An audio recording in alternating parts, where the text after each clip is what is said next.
यहाँ पे हम बात करने वाले ब्रह्मोस मिसाइल के एक्सपोर्ट के बारे में। तो ब्रह्मोस मिसाइल के सफलता के बाद कई सारी जो कंट्रीज है उन्होंने इसमें इंटरेस्ट दिखाया है और कई फ्रेंडली कंट्रीज से पहले से ही बात चल रही थी। सो यहाँ पे एक नया डेवलपमेंट है जहाँ पे डिफेंस सेक्रेटरी ने ये क्लियर किया है कि जो टॉक्स वियतनाम के साथ चल रहे थे ब्रह्मोस के एक्सपोर्ट को लेके, वो टॉक्स कंक्लूड हो गए हैं और बैकड्रॉप में जो कॉन्ट्रैक्ट है वो भी फाइनलाइज हो चुके हैं। पब्लिकली अभी अनाउंस नहीं हुआ है। तो ये क्रूशियल डेवलपमेंट रहेगा क्योंकि इस तरह का यहाँ पे इंडिकेशन है कि भारत जो ब्रह्मोस का नेटवर्क है साउथ ईस्ट एशिया में वो तैयार कर रहा है और उसमें भी जो वियतनाम है वो एक क्रूशियल पार्टनर रहेगा जिसको हम ब्रह्मोस सप्लाई करने जा रहे हैं। स्पेशली जो वियतनाम का लोकेशन है, मिलिट्री पोस्चर है और जो कॉन्फ्लिक्ट है चीन के साथ, उसको देखते हुए ये एक इंपॉर्टेंट पार्टनर रहेगा साउथ चाइना सी के पॉइंट ऑफ व्यू से। तो मोस्ट प्रोबेबली यहाँ पर जो वियतनाम के साथ ब्रह्मोस की डील होने वाली है वो कोस्टल बैटरी हो सकती है।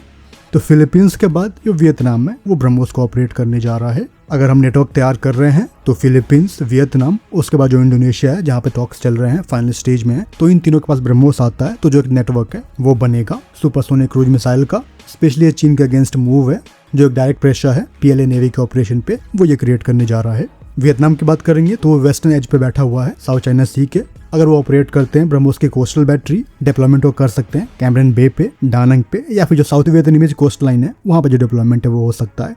अगर जो इस तरह का डिप्लॉयमेंट है वो करते हैं तो जो प्रेशर है PLA नेवी के सरफेस वेसल पे वो क्रिएट करेंगे। जो एम्फीबियस टास्क को करते हैं उसको भी वहाँ पे ब्रह्मोस रेस्ट्रिक्ट करेगा। जो लॉजिस्टिक वेसल है चाइना के, उन पे भी जो प्रेशर है वो बनेगा।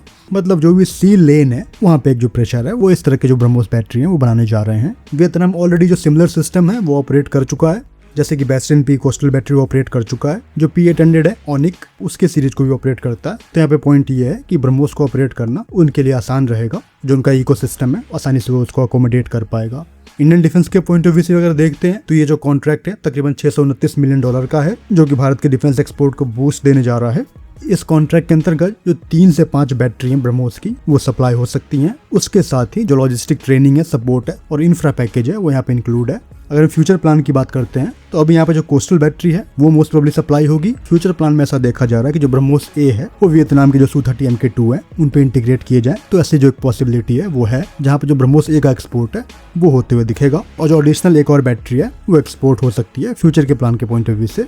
इसके बाद जो एक्सपोर्ट है वो इंडोनेशिया को होगा। जो एक पॉसिबिलिटी है UAE को और मलेशिया को, वो भी देखी जा रही है। आर्मेनिया और ग्रीस को लेकर भी जो पॉसिबिलिटी है वो हो रहे हैं। ग्रीस के साथ जो टॉक्स है वो भी एडवांस स्टेज में है। तो जो डिस्ट्रीब्यूशन है ब्रह्मोस सुपरसोनिक क्रूज मिसाइल का वो भारत की तरफ से हो रहा है, जो कि भारत के लिए भी एडवांटेजियस है। जो एक कंट्रोल है और डिफेंस रिलेशन है इन कंट्रीज के साथ वो भारत का बना रहेगा।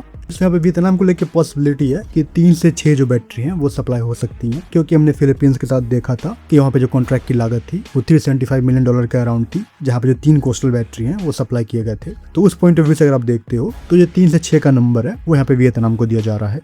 सो वियतनाम का डेवलपमेंट है वो तो क्रूशियल है ही, लेकिन जो अगला क्रूशियल स्टेप रहेगा इस नेटवर्क में वो इंडोनेशिया का है, जहाँ पे वो एक इंडिकेशन लेके आएगा स्पेशली जो स्टेट ऑफ मलाक्का है उसको चेक में रखने के लिए, और इस रीजन में जो ब्रह्मोस की सुपरमेसी है कोस्टल डिफेंस बैटरी के रूप में वो तय करेगा। फिलहाल इस वीडियो में इतना ही। जय हिंद।